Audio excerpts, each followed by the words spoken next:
வணக்கம். நான் ஸ்ரீரங்கம் ரவி உங்களோட பேசின்னு இருக்கேன். ஒரு சின்ன பிளான் என்னென்னா, சிலதை அதாவது இந்த முடிவடையாத டிவியில் பார்த்தீங்கன்னா முடிவடையாத சீரியல்லாம் ஓடிட்டுருக்கோம். மெகா சீரியல்மா கேட்டால் அது மாதிரி அந்தளவுக்கு முடியாது. இருந்தால் கூட என்னுடைய ஒரு சின்ன ஆசை என்னென்னா, பல விஷயங்களை தொடர்ந்து விளக்கி கொண்டே வந்தால் அது உங்களுக்கும் ஒரு இன்ட்ரெஸ்டிங்காக இருக்கும்னு நம்புகிறேன். குறிப்பாக இந்த அஸ்ட்ராலஜியை பற்றி தெரிஞ்சுக்கணுங்கிற இன்க்விசிட்டிவ்னஸ் இருக்கிறவளுக்கு இது ஒரு பெரிய ஒரு சந்தோஷத்தை தரும் என்ற ஒரு நம்பிக்கை. அதன் தொடர்ச்சியாக இப்போ தொடங்குகிறேன் அப்படின்னு சொல்லலாம். இது தொடர்ச்சி இனிமேல் வரும். அஸ்ட்ராலஜியை பற்றி சொல்லும்போது வேதத்தின் கண்கள்னு சொன்னாங்க. வேதம் என்பதே மிக உயர்ந்தது. அதனுடைய கண்கள்னு சொன்னப்போ எவ்வளோ தூரம் ஹைலைட் பண்ணிருக்காங்க. சரி, முடிஞ்ச வரைக்கும் சுருக்கமாகவும் அர்த்தமுள்ள முறையிலும் நான் பேசணும்னு ஆசைப்பட்றேன். நிறைய விஷயங்கள் எலாபரேட்டாக பேச முடியும், ஆனால் பேசலை. ஓகே, நாம் யார்? இந்த உலகம் எப்படி தோன்றியது ஆரம்ப காலத்தில்? இதெல்லாம் ஒரு கேள்வி. அப்போது அதற்கான விடை எப்படி சொல்லப்பட்டிருக்குன்னா, சயின்ஸில் இது ஒரு சின்ன துகள்லேருந்து வந்தது தான் இந்த உலகம்ன்றான். ஹைட்ரஜன்ற ஒரு ஆட்டம், அதுதான் எக்ஸிஸ்டன்ஸ். அந்த ஹைட்ரஜன் ஆட்டம்லேருந்து வந்தது அப்படின்னு சொல்கிறாங்க. இப்போது இதெல்லாம் ஆராய்ச்சியாளர்கள் சொல்கிறாங்க. இப்போது ரொம்ப சிம்பிள். நீங்கள் எப்படி தோன்றுனீங்க? இதெல்லாம் அபத்தமான கேள்வி. எங்கள் அம்மா வயத்துலேருந்து வந்தேன். சரி, இது சயின்ஸ் தான், தப்பாக நினைக்கக்கூடாது. உங்கள் தந்தை சேர்க்கையினால் இது ஏற்படுறது. அப்போது என்ன சயின்ஸில் சொல்லப்பட்டிருக்குன்னா, மில்லியன்ஸ் அதாவது மில்லியன்ஸ், அதாவது செவரல் மில்லியன்ஸாக அவ்வளவு ஸ்பெர்ம்ஸ். அந்த ஸ்பெர்மில் ஒரு ஹெல்த்தி ஸ்பெர்ம் முட்டைக்குள்ளே போய் ஃபெர்டைல் ஆகி 9 மாதத்துலேயோ என்னமோ நீங்கள் முழுமை பெற்று பிறக்கிறீர்கள். அப்போ உங்களுடைய மூலம் என்ன? ஒரு 10,000 டைம்ஸ் குறைஞ்சபட்சம் மேக்னிஃபை பண்ணி பார்த்தா தான் எந்த ஸ்பெர்ம்லேருந்து நீங்கள் தோன்றினீங்கிறதே நம்ம சொல்ல முடியும். கண்ணுக்கு தெரியாத ஒரு ஸ்பெர்ம் இதுதானே, இதை ஒத்துக்கிறீங்க இல்லையா? அப்போது ஏன் உலகம் தோன்றக்கூடாது ஒரு ஹைட்ரஜன் ஆட்டம்லேருந்து? அப்போது அந்த ஸ்பெர்மில் என்னெல்லாம் இருக்குன்னா, இவர் என்ன மாதிரி எக்ஸ்ப்ரெஷன் கொடுப்பாரு, இவர் ஸ்போர்ட்ஸ்மேனாக வரப்போகிறாரா, என்னவா வரப்போ, எல்லாமே மேப் ஆயாச்சு உள்ள. அதோடைய ஒரு நேச்சுரல் எபிலிட்டி உங்கள்கிட்ட வேலை செய்கிறது. இதைத்தான் ஓஷோ சொல்லும் போது சொன்னார், இப்போது அரச மரத்திலேருந்து வரக்கூடிய விதை,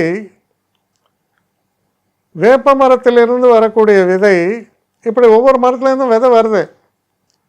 ஆனால் மிஸ்டேக் ஆகாது. வேப்ப மர விதையிலேருந்து அரச மரம் முளைக்காது. அதே மாதிரி அரச மர விதையிலேருந்து பை மிஸ்டேக் வேப்ப மரம் முளைச்சிட்டியா? முளைக்காது. அந்த விதைக்கு அதுதான் முளைக்கும். இப்போ இது ஃபண்டமெண்டல். அப்போது முக்கியமாக நான் ஏன் அவ்வளோ தூரம் சொல்ல வேண்டியதாக இருக்குன்னா, சாதாரணமாக சொன்னால் புரியாது. மூட நம்பிக்கை, இவர் நல்லா தண்ணி ஊற்றி வளர்கிறாருன்னா, இது மூட நம்பிக்கைன்னு நான் நம்பலை. இது ஒரு சயின்ஸுன்னு நம்புகிறேன். என்னுடைய அப்ரோச்சும் அப்படி தான். இப்போ பாருங்கள், அந்த கண்ணுக்கு தெரியாத விஷயத்தில் இருந்தானே நீங்கள் 80 கிலோ சென்ட் அடிச்சுக்கிறோம், இந்த பிராண்டட் ஷர்ட் போட்டுக்கிறோம், பண்ணுறோம் இல்லையா? கண்ணுக்கு தெரியாத ஒரு விதை, அதுலேருந்து வந்தால் தான் நீ. அப்போது உலகமும் அப்படி தோன்றி இருக்கிறது. அப்போ we are the product of star dust, nothing but star dust. புரியுறதா? நட்சத்திர குவியல்களிலிருந்து வந்தக்கூடிய ஒரு புழுதி, அந்த டஸ்ட்டை சொன்னேன். அதுதான் இந்த உலகத்தை உருவாக்கிட்டு, அதுதான் எல்லாத்தையுமே உருவாக்கியிருக்கு. அதுதான் மூலம். சரி, இதை புரிஞ்சுட்டீங்க இல்லையா? இப்போது நம்ம முனிவர்கள்லாம் என்ன பண்ணாங்க? பெரிய ஞானிகள்,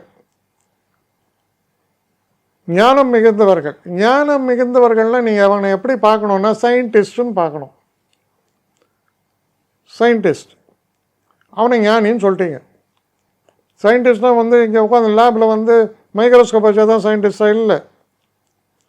அவன் வானத்தை பார்த்தான், ஆராய்ந்தான்.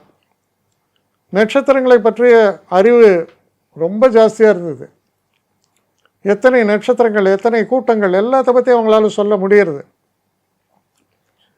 இப்போது அவங்கள பொறுத்த வரைக்கும் அணுவுக்குள் அணுவாக இருப்பவன் இறைவனை பற்றிலாம் சொல்கிறாங்க. அது வேறு, அது ஒரு பெரிய சப்ஜெக்டில் போய்டும். கிட்டத்தட்ட ஒரு பெரிய அறிஞர் அப்படின்னா நம்ம இவர் ஐன்ஸ்டீன், அவர் தான் ஒன் ஆஃப் த அத்தாரிட்டேட்டிவ் இது குவாண்டம் மெக்கானிக்ஸ் சொல்கிறார். அதில் இந்த மாதிரியான விஷயங்களை பற்றி தான் பேசுகிறார். இப்போது இதில் எதுக்கு நான் இவ்வளோ சொல்கிறேன்னா, இதெல்லாம் எவ்வளோ பெரிய விஷயங்கள் இருக்குது. இதையெல்லாம் அவங்க ஒரு கான்சைஸை கொண்டு ஒரு மனுஷன் பிறந்தாச்சு. அந்த மனுஷன் பிறக்கும்போது அந்த நட்சத்திர குவியல்கள் அவன் ஆட்டுவிக்கப்படுகிறான். அந்த குவியல்கள் தான் உன்னுடைய மூலம், அதோடைய ஒரு பாதிப்பு தான் உன்னிடம் நடக்கிறது, அதுதான் உன்னை ஆட்டுவிக்கிறது அப்படிங்கிறத இதில் வரக்கூடிய தியரி. இப்போ நான் பேசுனதுடைய பேசிஸ் உங்களுக்கு புரியுறதா? என்னடா இது சம்மந்தம் இல்லாமல் ஸ்டார் டஸ்ட்ன்றான், அதுன்றான், இதுன்றான். இதை உங்களுக்கு புரிய வைக்கணும் தான் நான் இதுலேருந்து வரேன். இதை ஃபஸ்ட்டு புரிஞ்சுங்க. அப்போது இதில் இன்னொரு சயின்ஸ் என்ன வருது?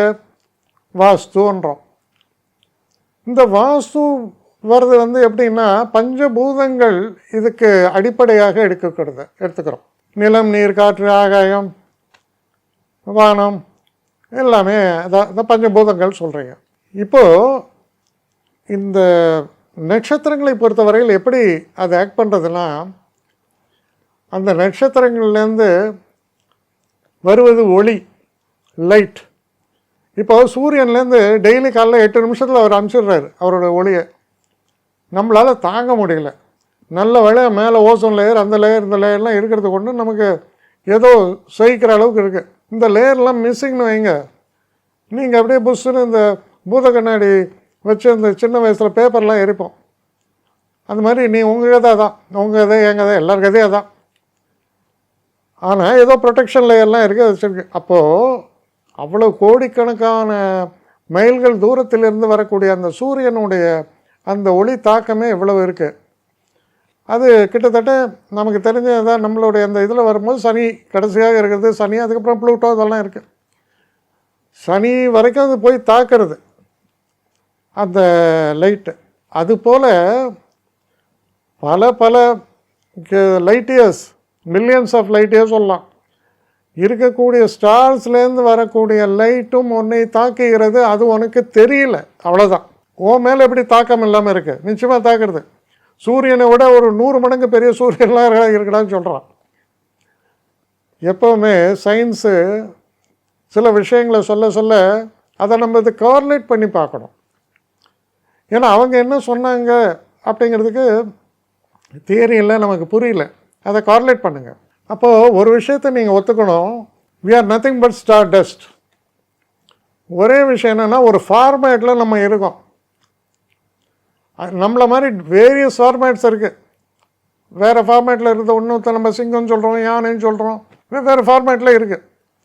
எப்போவுமே இந்த மாதிரி ஒரு அரேஞ்ச்மெண்ட்டு ஒரு ஃபார்மேட்டில் வரும்போது அதுக்கு பிறப்பும் உண்டு, இறப்பும் உண்டு.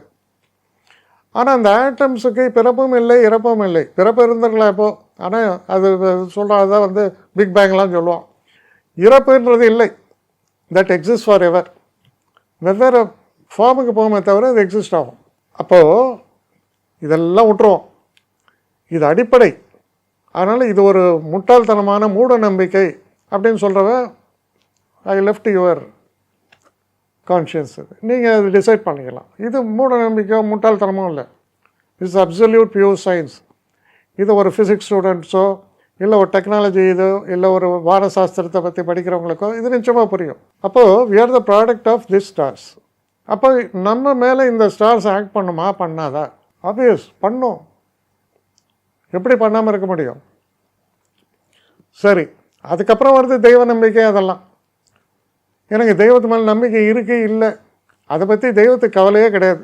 நீ நம்ப போ, ஆனால் நடப்பது இதுதான், இது நடக்கும் அப்படின்ற மாதிரி இது ஃபார்மேட் ஆகிருக்கு. அப்போ சொந்த முயற்சிகளுக்கு பலன் இல்லையா? நிச்சயமாக இருக்குது. ரிசல்டன்ட் விஷயங்கள் நடக்கும். உன்னுடைய முயற்சி உனக்கு தலையில் எழுத விதிக்கப்பட்டது, ரெண்டுக்கும் இடைப்பட்டு அந்த ரிசல்டன்ட் ஃபோர்ஸ் வெளில வரும். ரொம்ப சிம்பிளாக சொல்கிறேன். ஒரு பெரிய இசைக்கலைஞர் இருக்காருன்னு வச்சுங்க. இப்போ கரண்ட்டு இதில் பார்த்தீங்கன்னா ஒரு ஜீனியஸாக இருக்கார். 85 வயசில் அவர் என்னமோ 25 வயசு ஆள் மாதிரி குதிச்சு பண்ணுறாரு இளையராஜா. ஆச்சரியமாக இருக்குது. 85 வயசில் அவன் கட்டையெல்லாம் வச்சுட்டு இருப்பான். அவர் அங்கே போயிட்டு கண்டக்ட் பண்ணின்னு இருக்கார். அவருக்கு ஒரு மியூசிக் ஃப்ளோ வருது. இது இயல்பாக கொடுக்கப்பட்ட ஒரு கிஃப்ட். ஆனால் இவர் அது எதையுமே படிக்கலப்பா. சில பேர்லாம் போனார், படித்தார். எல்லோரும் நிறைய பேர் மியூசிக் படிக்கிறாங்க, எல்லோரும் அப்படி ஆக முடியுமா? முடியாது. ஆனால் இவர் ரொம்ப குறைஞ்ச அளவு தான் ஸ்கூல்லாம் படிச்சிருக்காரு. அதுக்கப்புறம் இதெல்லாம் போய் படித்தார். இதில் மேலே மேலே இன்ட்ரெஸ்ட்டில் கொண்டு வந்தார். அவருக்கு தானே ஃப்ளோ கிடச்சிது. இது இயற்கையாக கிடைச்ச ஒரு வரப்பிரசாதம்.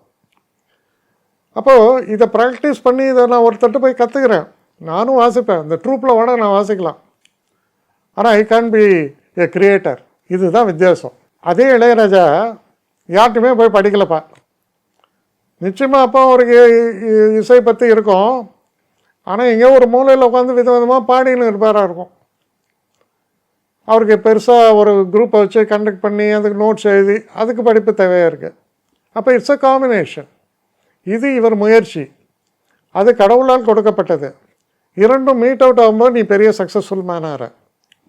இதுதான் இதோடைய அடிப்படையே. அதனால் இது மூட நம்பிக்கை. இதை நான் ஃபாலோ பண்ண இப்படி அப்படி, இதை பற்றி புரிதலே இல்லை. என்னெல்லாமோ இவங்களாம் இமேஜின் பண்ணி பேச ஆரம்பிக்கிறாங்க. ஸோ முதல்ல அதை உங்களுக்கு அதை ஏதோ ஒரு 1% என்னால் சொல்ல முடிஞ்சால் அது என்னுடைய வெற்றி. அதுக்கு தான் இந்த எஃபோர்ட்டை நான் ஆரம்பிச்சிருக்கேன். தொடர்ந்து பார்க்கலாம். வணக்கம். என்னை காண்டாக்ட் பண்ணணுன்னு நினைக்கிறவங்க srirangam.ravi1@gmail.com ஒரு முகவரிக்கு உங்களுடைய இதை அனுப்புங்க. கட்டணம் உண்டு, அதோடைய விவரங்களை நான் உங்களுக்கு அனுப்புகிறேன். ஆனால் நான் இன்றைக்கி மேல் அம்சம் இன்னும் பதில் வரலையே அப்படின்னு வருத்தப்படாதீங்க. ஏன்னா எனக்கு கொஞ்சம் பெண்டிங்கில் இருக்குது. ஒரு நாளைக்கு எவ்வளோ பேரை நான் பார்க்க முடியும்? 3 பேர் 4 பேர் மேலே என்னாலையும் பார்க்க முடியாது. ஆனால் நிறைய பேர் ஆசைப்பட்றாங்க. ஆனால் கண்டிப்பாக நான் எல்லாருக்கும் ரிப்ளை பண்ணுவேன். சில நேரங்களில் 3 to 4 வீக்ஸ் ஆகும் என்னோடய ரிப்ளை வரத்துக்கு. ஆனால் வரும். ஏன்னா நான் எல்லோரும் ஒரே நேரத்தில் ஒரு நாளைக்கு 10 பேர் பார்க்கணுன்னா முடியாது. ஸோ அதை கன்சிடர் பண்ணுங்கள். நான் நிச்சயமாக ரெஸ்பாண்ட் பண்ணுவேன். இதில் இந்த கல்யாண பொருத்தங்கள் போன்ற விஷயங்களை ஓரளவுக்கு அவசரமாக பார்க்கணுன்னு நினச்சா அதுக்கு ஓரளவுக்கு ப்ரையாரிட்டியும் தரேன். அதனால் கொஞ்சம் பொறுமை காக்க வேண்டும். கொஞ்சம் டிலே ஆகிறதுக்காக என்னை மன்னிக்கணும். ஆனால் ஐ மீன் ஹெல்ப்லெஸ் சுச்சுவேஷன். அதனால தான் நிச்சயமாக ஐ வில் ரிப்ளை யூ.